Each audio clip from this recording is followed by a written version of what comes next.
এই মুহূর্তে সবচেয়ে বড় খবর,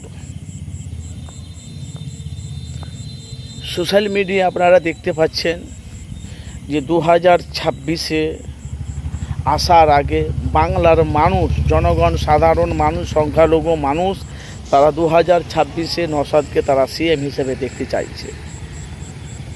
কেননা সোশ্যাল মিডিয়া আমরা দেখতে পাচ্ছি যে ফুরফুরা শরীফে পীরজাদা নওশাদ সিদ্দিকী, যিনি ভাঙড়ের এমএলএ বিধায়ক, আপনারা জানেন যে বাংলার লক্ষ লক্ষ মানুষের যুবক, আপনারা জানেন তার জন্য বাংলার মানুষ পাগল, তার নাম হলো নওশাদ সিদ্দিকী। তো বাংলার মানুষ যে আমাদের মাননীয় মুখ্যমন্ত্রী মমতা বন্দ্যোপাধ্যায়, আমাদের অভিভাবক, আপনারা জানেন যে 2011 থেকে 25 পর্যন্ত যিনি মুখ্যমন্ত্রী আমাদের মমতা বন্দ্যোপাধ্যায়, আপনারা জানেন। কিন্তু ভাই তার সাথে সাথে যে আইএসএফ, যে নওশাদ সিদ্দিকী, যে আইএসএফের চেয়ারম্যান নওশাদ সিদ্দিকী, যে বাংলার মানুষের কাছে যে আইএসএফ দলটা মানুষের কাছে লক্ষ লক্ষ মানুষের কাছে পৌঁছে গেছে, কিন্তু তারা আবেগে বলছে কি বিবেকে বলছে জানি না, কিন্তু আপনাদের মতামত জানাবেন যে 2026-এ কিন্তু নওশাদকে তারা সিএম হিসেবে দেখতে চাইছে। সেই নিয়ে আপনাদের কাছে আমি এসেছি বাস্তবটা তুলে ধরে।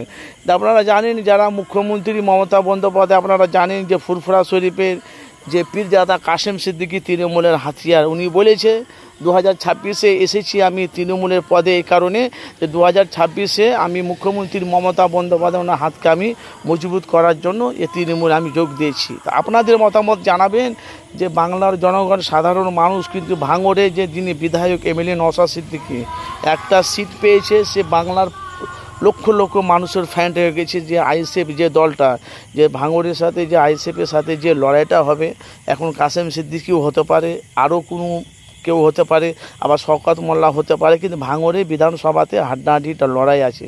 তো সেই নিয়ে আপনাদের কাছে এসেছি, অবশ্যই আপনাদের মতামত জানাবেন। কেন বিধানসভাতে 294টা সিট, বিধানসভাতে 294টা সিটের মধ্যে বাংলার এখন জনগণ, কিছু সংখ্যালঘু মানুষ তারা চাই বলছে ভাঙড় নওশাদ মানে ভাঙড়ে নওশাদ সিদ্দিকী অবশ্যই জিতবে। তার সাথে সাথে 2 থেকে 4টা সিট পাবে নওশাদ সিদ্দিকী বিধানসভা ভোটের আগে। যদি বামফ্রন্ট, সিপিএম, কংগ্রেসের সাথে যদি নওশাদ সিদ্দিকী জোট করে, তাহলে জানবেন 100-র মধ্যে 100% নওশাদ সিদ্দিকী অনেক কটা সিট পাওয়ার সম্ভাবনা আছে 2026-এ। আপনাদের মতামত জানাবেন। আপনারা জানেন যে আমি মানুষের কাছে সত্যটা তুলে ধরি। যারা আইএসএফ, যারা নিজেকে যারা দাবি করেন, যারা আইএসএফকে যারা সাপোর্ট করেন, আপনাদের জন্য ভিডিওটি, আপনাদের মতামত আপনারা অবশ্যই জানাবেন। 2026-এ কি নওশাদ সিএম হতে পারবে না? সিএম তো আমাদের যতটা সম্ভব আমাদের মাননীয় মুখ্যমন্ত্রী মমতা বন্দ্যোপাধ্যায় হবে, যেহেতু বাংলার উন্নয়ন তার বেশি। কিন্তু কিছু মানুষ তারা আবেগে বলছে কি বিবেকে বলছে, সেটা আপনাদের মতামত জানাবেন। তারা বাংলার মানুষ তারা নতুন চমক দেখতে চাইছে, নতুন চমক। আপনাদের মতামত অবশ্যই আপনারা জানাবেন।